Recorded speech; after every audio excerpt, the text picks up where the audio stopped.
በስመ አብ ወወልድ ወመንፈስ ቅዱስ አሐዱ አምላክ። ሊቃውንተ ቤተክርስቲያን፣ ካህናት፣ አባቶች፣ ዲያቆናት፣ ወንድሞች፣ ምዕመናን ወምዕመናት፣ አባቶች፣ እናቶች፣ እህቶች፣ ወንድሞች እንዲሁም ሕፃናት ባሰባሰበን በአምላካችን በኢየሱስ ክርስቶስ ፍጹም ሰላም በእናታችን በንጽሕት ቅድስት ድንግል ማርያም ፍጹም ሰላም እንደምን አላችሁ? ፍጥረትን ሁሉ ፈጥሮ የሚያበላ የሚያጠጣ የድንግል ማርያም ልጅ ኢየሱስ ክርስቶስ የተመሰገነ ይሁን። አምላክን በድንግልና ጸንሳ በድንግልና የወለደችልን ዘላለማዊት ድንግል እመቤታችን የተመሰገነች ትሁን። ሊቀ መላእክት የመላእክት አለቃ ቅዱስ ሩፋኤል የተመሰገነ ይሁን። ቅዱሳን መላእክት፣ ቅዱሳን አበው፣ ቅዱሳን ነቢያት፣ ቅዱሳን ሐዋርያት፣ ቅዱሳን ጻድቃን፣ ቅዱሳን ሰማዕታት እንዲሁም ቅዱሳት አንስት የተከበሩ ሴቶች ሁሉ ሳይቀሩ እግዚአብሔር አምላክ ባከበራቸው መጠን የተመሰገኑ ይሁኑ። ዛሬው የትምህርታችን ርዕስ የማደርገው መዝሙረ ዳዊት መዝሙር 14 ይብል አብድ በልቡ አልቦ እግዚአብሔር፣ ሰነፍ ሰው በልቡ እግዚአብሔር የለም ይላል። በዚህ ርዕስ መሰረታዊ ዓላማ የማደርገው እግዚአብሔር የለም ብላችሁ አስባችሁ ሕዝብ የምታሰቃዩ ክፉ ሰዎች እግዚአብሔር አለና እግዚአብሔር የለም ከሚል የስንፍና አስተሳሰባችሁ ውጡ ነው። ሰነፍ ሰው በልቡ እግዚአብሔር የለም ይላል። ሰነፎች እግዚአብሔር የለም ብለው ስለሚያስቡ ሕዝብ መከራ ያሳያሉ፣ ሕዝብ ያስጨንቃሉ፣ በሕዝብ መካከል ጦርነት ያስነሳሉ፣ በሃይማኖት መካከል ግጭት ያስነሳሉ፣ ደም መፋሰስን፣ ዘረኝነትን፣ መገዳደልን በሕዝብ መካከል ይዘራሉ። እግዚአብሔር የለም ብለው ስለሚያስቡ ሰነፎች እግዚአብሔር የለም ብለው ስለሚያስቡ ቤተክርስቲያን ያቃጥላሉ፣ ቤተክርስቲያን ያፈርሳሉ፣ ክርስቲያኖችን ያሳድዳሉ፣ ክርስቲያኖችን ይጨፈጭፋሉ፣ ክርስቲያኖችን ያርዳሉ፣ ካህናትን ያስራሉ፣ ካህናትን ያርዳሉ፣ መምህራንንም ያስራሉ። እግዚአብሔር የለም ብለው ስለሚያስቡ ማለት ነው። ለእነሱ ግን አይገባቸውም እንጂ መምህራን እጅግ በጣም ባለውለታቸው ነበሩ። እጅግ በጣም ማለት ነው።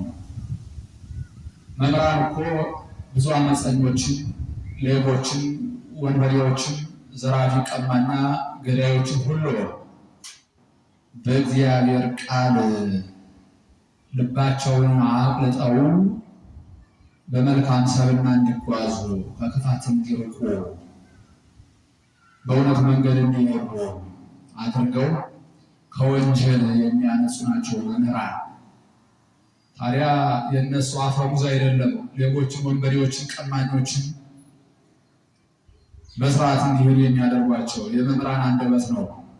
የእነሱ አፈሙዝማ በእሳት ላይ እሳት የሚጨምር ነው እንጂ የሚያረጋጋ አይደለም። ነገር ግን መምህራን ናቸው ሌባውን ሕዝብ በየትኛውም አይነት ቤተ እምነት ያሉ በሙስሊም ወገኖቻችን ቢሆን፣ በፕሮቴስታንት ወገኖቻችን ቢሆን፣ በኦርቶዶክስ ተዋሕዶ ቤተክርስቲያን ያሉ መምህራን ቢሆን ሁሉ መምህራን በጋራ ሆነው ወንጀለኞችን፣ አመፀኞችን፣ ክፉዎችን ልባቸውን እንደ ፈርዖን ልብ ያደነደኑ አመፀኞችን በእግዚአብሔር ቃል ልባቸውን አፍርሰው በእግዚአብሔር ቃል ልባቸውን አቅልጠው ልባቸውን መንፈሳዊ አድርገው በእውነት መንገድ እንዲሄዱ ከክፋት እንዲርቁ ከወንጀል እንዲርቁ የሚያደርጉ መምህራን ናቸው። ታዲያ መምህራን የእነርሱ ባለውለታ ሆነው ሳለ መምህራንን እየያዙ ያስራሉ። ይህ እጅግ በጣም ነውር ነው። ሕዝብ ሁሉ በመምህራን ስር መሆኑን ስለሚያውቁ መምህራን ሲያስተምሩ የመምህራንን አፋፋቸውን የሚለው ምን ይናገሩ ይሆን በማለት መምህራን ሕዝብ የሚያሳምጹ እየመሰላቸው። መምህራን ሕዝብን የሚያሳምጹ አይደሉም በፍጹም። በየትኛውም ቤተ እምነት ያሉ መምህራን ሕዝብን የሚያሳምጹ አይደሉም።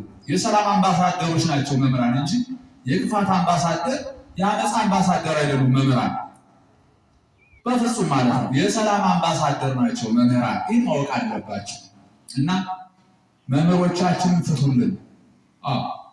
አሁን አንዳንዶች እየፈታችሁ ነው። ከምን ተነስተው ያስራሉ? ያለምንም ወንጀል ያለምንም በደል ያስሯቸዋል። ከዚያ እኛ እንጮሃለን፣ ከዚያ ይፈታሉ። አሁን ይህን ያለ ማታለል እኮ ነው። ያለቁ ወገኖቻችን የታረቁ ወገኖቻችን አሉ። በእነሱ ምክንያት እኛ እንዳንጠይቃቸው የእኛን ልብ ከብስጭት ለመመለስ ያለምንም ወንጀል መምህራንን አስረው ይፈታሉ። ነገር ግን መስሏችሁ ነው እንጂ እግዚአብሔር ያወራርዳል። ስለጠፉ ወገኖቻችን፣ ስለገደላችኋቸው ወገኖቻችን፣ ደማቸውን ስላፈሰሳችኋቸው ወገኖቻችን፣ ያረዳችኋቸው ወገኖቻችን ሁሉ እግዚአብሔር ሁሉን ያያልና ስለ እነርሱ ይበቀላል። እግዚአብሔር ያወራርዳል ከእናንተ ጋር እሱ እና መምህራን እንኳን ፈታችሁልን። አንዳንዶች እየፈታችሁ አሁንም ያሉትን ጠቅልላችሁ ፍቱልን። እጃችሁን ከመምህራን አንሱ፣ ከካህናት አንሱ፣ ከቤተክርስቲያን አንሱ። ተከባብረን እንኑር ነው እና እግዚአብሔር አለ። ክፎች ወይ እግዚአብሔር የለም ብላችሁ አስባችሁ ነው እንዲህ ያለ አመፅ፣ እንዲህ ያለ ክፋት፣ እንዲህ ያለ በደል የምታደርሱ እግዚአብሔር የለም ብላችሁ እያሰባችሁ እኮ ነው። እግዚአብሔር ግን አለ። የእግዚአብሔርን መኖር መምህራን ሲናገሩ የመምህራንን አንደበት ባታምኑ እንኳን የእግዚአብሔርን መኖር መጻሕፍት ሲናገሩ የመጻሕፍትን አንደበት ባታምኑ እንኳን መምህራንንም ባታምኑ መጻሕፍትንም ባታምኑ ስለ እግዚአብሔር መኖር ማለት ነው። መምህራንንም ባታምኑ መጻሕፍትንም ባታምኑ ነገር ግን የሚጨበጡ የሚዳሰሱ ስነ ፍጥረትን አይታችሁ እግዚአብሔር እንዳለ እመኑ። እግዚአብሔር ለፍጥረቱ በስነ ፍጥረቱ ይታወቃል። ለእኛ ለፍጥረቱ በስነ ፍጥረቱ ይታወቃል። የፈጠራቸውን ስነ ፍጥረት አይተን እግዚአብሔር እንዳለ እናምናለን። እግዚአብሔር እንዳለ በእጃችሁ አይታችሁ ዳሳችሁ፣ በዓይናችሁ አይታችሁ እግዚአብሔር መኖሩን እመኑ። ስነ ፍጥረትን አይታችሁ ዳሳችሁ እናንተን እስከ አመፃችሁ የተሸከመቻችሁን መሬቷን እንኳን ምድሪቱን በእጃችሁ ዳሳችሁ እግዚአብሔር እንዳለ እመኑ። እጽዋት፣ አዝርዕት፣ አትክልትን አይታችሁ እግዚአብሔር እንዳለ እመኑ። እንስሳት አራዊትን አይታችሁ እግዚአብሔር እንዳለ እመኑ። ዛፎችን የሚያናውጹ ነፋሳትን አይታችሁ እግዚአብሔር እንዳለ እመኑ። ውሃዎችን፣ ወንዞችን፣ ውቅያኖችን ሁሉ አይታችሁ እግዚአብሔር እንዳለ እመኑ። ደመናዎችን፣ ሰማዩን ሁሉ ሰማያትን ሁሉ አይታችሁ እግዚአብሔር እንዳለ እመኑ። ስነ ፍጥረትን አይታችሁ እግዚአብሔር እንዳለ ማመን እኮ ትችላላችሁ። በዚህ እመኑ፣ እግዚአብሔር አለ። ሌሊትና ቀኑን የሚያፈራርቀው እግዚአብሔር አለ። እግዚአብሔር የሚያፈራርቃቸውን ሌትና ቀኑን አይታችሁ እግዚአብሔር እንዳለ እመኑ። እግዚአብሔር የሚያመላልሳቸውን ዘመናት አይታችሁ እግዚአብሔር እንዳለ እመኑ። እግዚአብሔር የሚያፈራርቃቸውን ክረምትና በጋውን አይታችሁ እግዚአብሔር እንዳለ እመኑ። የምትበሉትን አይታችሁ እግዚአብሔር እንዳለ እመኑ። የምትበሉትን የምትጠጡትን የሚሰጣችሁ እግዚአብሔር ነው። እስትንፋሳችሁ እግዚአብሔር። በዚህ እግዚአብሔር እንዳለ እመኑ። አሁን እንደናንተ ፈላስፎች ነበሩ ከጥንት እኮ እግዚአብሔር የለም ብለው የሚያስቡ ነበሩ። በጣም አደገኛ የሆኑ ፈላስፎች። ግን ፍልስፍና ሁሉ ድንቁርና ነው። ታዲያ ፈላስፎች ግን ብለው በውጭ ዓለም ያሉ ፈላስፎች ሁሉ በመጨረሻ ምንድን ነው ያሉ? አንድ ኃይል አለው ነው ያሉት። በሞት እንደሚወሰዱ ሲያምኑ፣ ሞት የተባለ ኃያል እንዳለ ሲያምኑ፣ ከመኖር ወደ አለመኖር እንደሚያልፉ፣ ከዚህ ዓለምን እንደሚያልፉ ሲያውቁ፣ እንደሚታመሙ እንደሚደክሙ ሲያውቁ ሁሉን የሚያሸንፍ አንድ ኃይል አለ፣ ሁሉን የፈጠረ አንድ ኃይል አለ ብለው ነው ያመኑ ፈላስፎች። የእናንተ አባቶች ማለት ነው ፈላስፎች። እና እግዚአብሔር የለም ብላችሁ እየተፈላሰፋችሁ ነው አመፃን የምታደርጉ፣ ህዝብ የምታስጨንቁ ማለት በህዝብ መካከል መከራ የምታመጡ። እግዚአብሔር ግን አለ፣ ወዮላችሁ፣ ተመለሱ። እግዚአብሔር እንዴት አለ የሚለውን እንደነገርኳችሁ ለፍጥረቱ በስነ ፍጥረቱ ይታወቃል።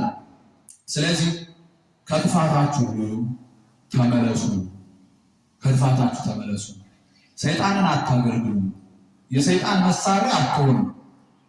ምክንያቱም ሰይጣን አይደለም ባለውለታችሁ፣ እግዚአብሔር ነው ባለውለታችሁ። ካለመኖር ወደ መኖር አምጥቶ የፈጠራችሁ ሰይጣን አይደለም፣ እግዚአብሔር ነው። የምትበሉትን የምትጠጡትን የሚሰጣችሁ እግዚአብሔር ነው፣ ሰይጣን አይደለም። እግዚአብሔር ነው የሚሰጣችሁ። እስትንፋሳችሁ ራሱ እግዚአብሔር ነው፣ ሰይጣን እንዳይመስላችሁ። የሚያከብራችሁ የሚያነግሳችሁ እግዚአብሔር ነው።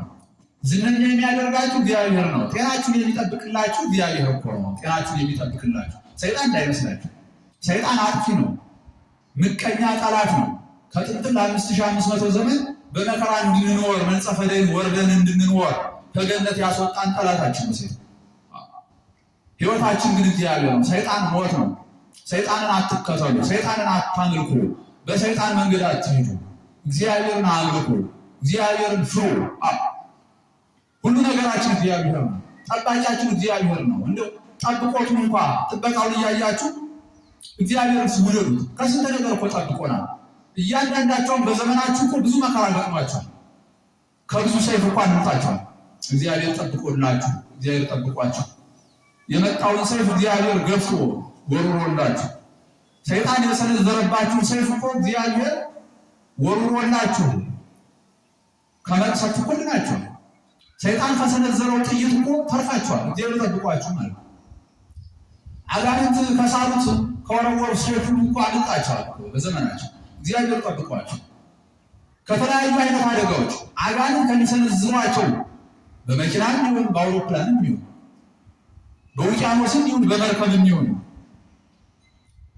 ከባህርም ይሁን ከዘንጎም ይሁን በጣም ከብዙ አይነት አደጋ ከባህር ጠልቆ ከመሞት ከገደል ወድቆ ከመሞት እጅግ በጣም ከብዙ አደጋ ከመብራት አደጋ ሊሆን ይችላል፣ ከኤሌክትሪክ አደጋ ሊሆን ይችላል፣ ከመርዝ አደጋ ሊሆን ይችላል፣ ታንቆ ከመሞት አደጋ ሊሆን ይችላል። በጣም ከብዙ አይነት ከመኪና አደጋ ሊሆን ይችላል። ራሳችሁ የምታውቁት ብዙ አደጋ እኮ አልፏቸዋል። እግዚአብሔር እያሳለፍላችሁ ማለት እጃችሁን ለመቁረጥ ከመጣ አደጋ እኮ እግዚአብሔር ጠብቆ እጃችሁን አትርፏል። እግራችሁን ቆርጦ ከሚጣ አደጋ እኮ እግዚአብሔር ጠብቋችኋል፣ አትርፏችኋል። አይናችሁን ከሚያጠፋ አደጋ፣ ጥርሳችሁን ከሚሰብር አደጋ በጣም ብዙ አደጋ ታንቃችሁ ከመሞት አረ እግዚአብሔር ስንት ነገር ያደርጋችሁ። እግዚአብሔር ለማይክሮ ሰከንድ ፊቱን ከኛ ካዞረ ይጠፋል።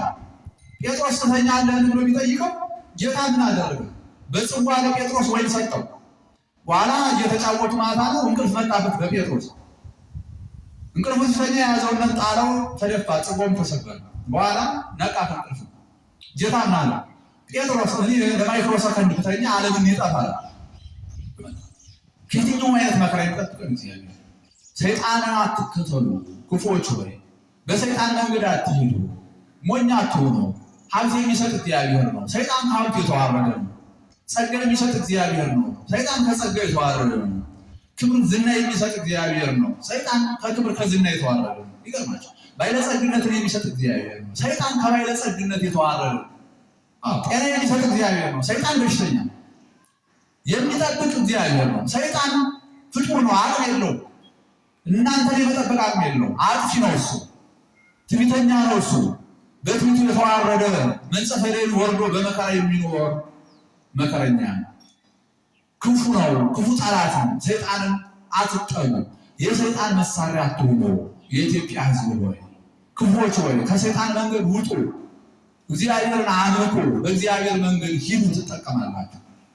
እሺ ብትሉ የምድርን በረከት ትበላላችሁ፣ እንዲህ ብትሉ ሰይፍ ይበላችኋል የተባለ ለእግዚአብሔር እሺ እንበል እና በየትኛውም አይነት ቤተ እምነት ያለን የኢትዮጵያ ሕዝብ ሆይ በእስልምናውም ያለን በፕሮቴስታንቱም ያለን በኦርቶዶክስ ተዋሕዶም ያለን በሁላችን መካከል የሃይማኖት ጦርነት ሊያስነሱ የሚሞክሩ ክፉዎችን የሰይጣን መሳሪያዎችን ሁሉም የእምነት ተቋማት በአንድ ላይ ሊያወግዙ ይገባል። ሁሉም የእምነት አባቶች፣ የሃይማኖት አባቶች ሁሉ የሃይማኖት ተከታይ ሁላችሁም የኢትዮጵያ ሕዝብ በጋራ በእናንተና በእኛ መካከል ጥላቻን የሚዘሩ እንክርዳድን፣ መገዳደልን፣ ደም መፋሰስን በመካከላችን የሚዘሩ ጽንፈኞችን ሁሉ መቃወም ያስፈልጋል። እኛ በሃይማኖት ባንገናኝ ማለት ነው ኢትዮጵያችን አንድ ታደርገናለች። በቃ ያን ነው ማሰብ የሚገባ። ስለሌላው ያገባል የለም። እያንዳንዳችሁ ስለ ሃይማኖት ያገባችሁ ነገር የለም። አቅረብ ሁለት ሰዓት ወማይ ደይ ዲር ሀበዘ ፈቀድ ተብሏል። እግዚአብሔር ሕይወት ሞት በዚህና በዚያ አቅርቤልሃለሁ እጅ ወደ ፈለክ አስገባለሁ። እግዚአብሔር የነፃነት አምላክ ነው። የፈለከውን የማምለክ መብት አለ። ራሱ እግዚአብሔር ምን ሰጥቷል? ነፃነት ሰጥቷል። እሱ ባለቤቱ ነፃነት ሰጥቷል ሳለ ግዴታ ለእግዚአብሔር መገዛት አለብህ፣ እግዚአብሔር ማምለክ አለብህ ብለህ አስበህ የስንፍና አስተሳሰብን ይዘህ በግዴታ ሰውን ለእግዚአብሔር ለማሰገድ ሰይፍ የምታነሳ በግዴታ ለእግዚአብሔር ሰውን አስመልካለሁ ብለህ አስበህ በዚህ ላይ ሰይፍ የምታነሳ ያ አይደለም። እግዚአብሔር በግዴታ ማስመለክ አይቻልም። በውዴታ ነው። ለእግዚአብሔር በግዴታ እናሰግዳለን፣ ለእግዚአብሔር በግዴታ እናስመልካለን ብላችሁ የምታስቡ ሰነፎች ተሳስታችኋል። እግዚአብሔር አይቀበለው። እግዚአብሔር የሚቀበለው አስተምረው አሳምነው ቢያስመልኩለት ነው። ያው በፍቅር ብናመልከው ነው። ይገርማችኋል። በውዴታ እንኳን ሆኖ ፍቅር ከሌለው አምልኮቱ ከንቱ ነው። እግዚአብሔር አይቀበለው። እግዚአብሔር የፍቅር አምላክ ስለሆነ ማለት እና ታዲያ ፍቅር አጥተን እርስ በርስ ደም እየተፋሰስን እየተገዳደን እግዚአብሔር እናመልካለን ማለት ይሄ ከንቱ ነው። ራሱ እግዚአብሔር እኮ ምንድን ነው ያለ? ሽፍቶች ቀጥቅጠው የገደሉት ሰው ቀጥቅጠው የጣሉት ሰው ነበር በኢያሪኮ ማለት ነው። ታዲያ ሁለት ሰዎች ተከታታይ ያለፉት፣ ሌላ መጣ፣ ሳምራዊ ነው፣ አንስቶ ተሸከመ። እግዚአብሔር ግን ለማን የመሰከረለት? ለሳምራዊ ነው። ለምን? ወንድሙን ወዷል፣ ፍቅርን ገንዘብ አድርጓል፣ ክብር ዋጋ ያገኘ አንስቶ ተሸከመው ሳምራዊ ነው። እናንተ እንደዚሁ ነው ያለ። ታዲያ እኛ እንኳን የወደቁትን ልናነሳ በጤና የሚሄዱትን እየመታን እየጣልን ነው ያለ። በእንደዚህ አይነት ሞት እግዚአብሔር እናመልካለን፣ ውሸት ነው። ይህ ሰይጣን ማለት ነው። ስለዚህ ፍቅር የሌለው አገልግሎት፣ ፍቅር የሌለው አምልኮ ከንቱ ነው። ይህ ማመን አለብን። ሁለት ሰዎች ወደ ቤተ መቅደስ ሊጸልዩ ወጥተው ነበር። ፈሪሳዊው ግን ዘረኛ ነበር። እንደዚህ ቀራጭ ያላደረከኝ እያለ በጥላቻ ወንድሙን እያየ ፈሪሳዊው ቀራጩን ማለት ነው እየሰደበ እንደዚህ ቀራጭ ያላደረከኝ አመሰግናለሁ እያለ ነበር ሲያመልክ ነበር። እግዚአብሔር ግን ምን አለ? በከንቱ ይሄዳል፣ ዋጋ ሳያገኝ በከንቱ ይሄዳል። ቀራጩ ግን አነ ኃጥእ አባዚ፣ እኔ ኃጢአተኛ በደለኛ ነኝ፣ አቤቱ ይቅር በለኝ፣ አቤቱ ማረኝ እያለ ጸለየ። እግዚአብሔር ግን እኔ የተቀበልኩት ቀራጭ ነዋል፣ እኔ ኃጢአተኛ ነኝ በደለኛ ነኝ ብሎ ስለ ወንድሙ እንኳን ሳይመለከት ወንድሙ ጋር ሳይጠቋቆም ወንድሙን ሳይሰድ እንደሰደበ ልስደበው ሳይ እኔ ኃጢአተኛ ነኝ በደለኛ ነኝ ይቅር በለኝ ብሎ ሄደ። ዋጋ ያገኘው የትኛው ነው? ቀራጩ። ኃጢአተኛ ነኝ በደለኛ ነኝ የራሱን ኃጢአት የተመለከተ። ዛሬ ዓለም ሰዎች ሁላችን የራስን ኃጢአት በጉያ የሰውን ኃጢአት ባየ ምንጭን ነው። ስለ ራሳችን ኃጢአት እኮ ንስሐ እንገባ አንጸጸትም። እግዚአብሔር ይቅር በለን አንል፣ ንስሐ እንገባ። ስለ ሰው ኃጢአት በደል ነው እንዲሁ በሚሊዮን ሁሉ ስለ ሰው በቃ እገሌ ብሎ እገሌት ስለ ሰው በጣም ያሳዝናል። እግዚአብሔር ያንተን በደል ኃጢአት ሸፍኖልሳል። አንተ ስለ ሰው ኃጢአት የምታወራ ምንድን ነው? የራስህን ኃጢአት እንደ ቀራጩ በንስሐ ማስወገድ ነው እንጂ ስለሌላው ማውራት እጅግ በጣም ፈጽሞ በእግዚአብሔር ዘንድ ጸያፍ ነው፣ የተጠላ። ስለዚህ ስለሌላው መጠቋቋም አይገባም። ስለ ራስ ኃጢአት ነው እና ያኛው ግን በጥላቻ መንገድ ይዞ ወንድሙን የሰደበው እግዚአብሔርን እያመለኩ እኮ ነው። ሁለቱ እንደዚህ ቀራጭ አላደረከኝ እያለ ጥላቻን ነበረ እዚያ ሲያመላልስ ነበረው። በከንቱ ከስሮ ሄደ ነው ያለ። ዋጋ ያገኘው ግን ያ ነበረ፣ እኔ ኃጢአትና ይቅር በለኝ ነው። ስለዚህ ፍቅር የሌለው አምልኮ ሁሉ ከንቱ መሆኑን ማመን አለባችሁ። በየትኛውም አይነት ቤተ እምነት ያላችሁ ወገኖቻችን፣ በኦርቶዶክስም ያለ፣ በተዋሕዶ ሃይማኖት ያለ፣ በሙስሊምም ሃይማኖት ያላችሁ፣ በሙስሊም እምነት ያላችሁ፣ በፕሮቴስታንት እምነትም ያላችሁ፣ በየትኛውም ያላችሁ ፍቅርን ትታችሁ ፍቅርን ገንዘብ ሳታደርጉ እርስ በርስ እየተገዳደላችሁ ደም እየተፋሰሳችሁ እግዚአብሔር እናመልካለን እንዳችሁ ካሰባችሁ ከንቱ ነው። አሁን የነገርኳችሁ ፍቅር የሌለበት አገልግሎት ከንቱ ነው። ፍቅር የሌለበት አምልኮ በእግዚአብሔር ዘንድ የተጠላ ስለሆነ ፍቅርን ገንዘብ እናድርግ። በመካከላችን ፍቅርን እናምጣ፣ እንዋደድ፣ እንቻቻል። ያ ነው። እንዲያ ከሆነ መኖር እንችላለን። በቃ የሃይማኖት ልዩነት ተውት። በቃ ሁሉም የፈለገውን የማምለክ መብት አለው። ያን ተውትና በሃይማኖት እንኳን ባንገናኝ ኢትዮጵያችን አንድ ስለምታደርገን አንድ ነው። ሃይማኖት ቢያለያየን እንኳን ደማችን አንድ ነው። ሃይማኖት ቢያለያየን እንኳን የአንድ አባት የአንድ እናት ልጆች ነው። አንድ አባት አለን አዳም፣ አንድ እናት አለች ሔዋን። ከፍ ሲል ደግሞ የሁላችን አባት የሁሉ ፈጣሪ እግዚአብሔር ነው። እግዚአብሔር ደግሞ ቅዱስ ነው። እግዚአብሔር ፍቅር ነው።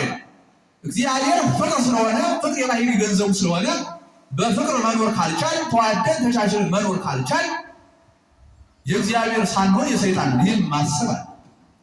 እግዚአብሔር ቅዱስ ነው። እኔ ቅዱስ እንደሆነ ቅዱሳን ሆነ ቅድስና ደግሞ መተሳሰብ፣ መተዛዘን፣ አብሮ መብላት፣ አብሮ መጠጣት፣ መተዛዘን፣ መተሳሰብ፣ ሰውን እንደራስ አድርጎ መውደድ ይህ ነው የሚገባን እና ሁላችንም በየትኛውም አይነት ስንፍና ውስጥ ያለን ሁሉ ከስንፍና እንመለስ። እግዚአብሔር የለም አትበሉ። እግዚአብሔር አለ። እንዴት እንዳለ ነገርኳችሁ። እግዚአብሔር በስነ ፍጥረቱ በፍጥረቱ ይታወቃልና፣ ስለዚህ ከክፋታችን እንመለስ፣ ስንፍናን እናስወግድ። በስንፍና ከተጓዝ እንግዲህ ሰነፍ ሰው በልቡ እግዚአብሔር የለም ይላል። በስንፍና ከተጓዝ እንጎዳለን። አሁን 5 አብዳት ነበሩ፣ 5 ሰነፎች አልተጠቀሙ። 5 ደግሞ ምን ነበሩ? ጠባባት ነበሩ፣ አዋቂዎች ብልሆች ነበሩ። እነሱ ሕይወት አግኝተዋል። ሰነፎች ግን 5 ሰነፎች ግን ምንድን ነው የሆነው? ክርስቶስን እየጠበቁ ነበረ፣ ሙሽራውን ማለት ነው። ነገር ግን ዘይት አልነበራቸው። ዘይት የተባለ ፍቅር ነው። ስለዚህ ሙሽራው በድንገት መጣ።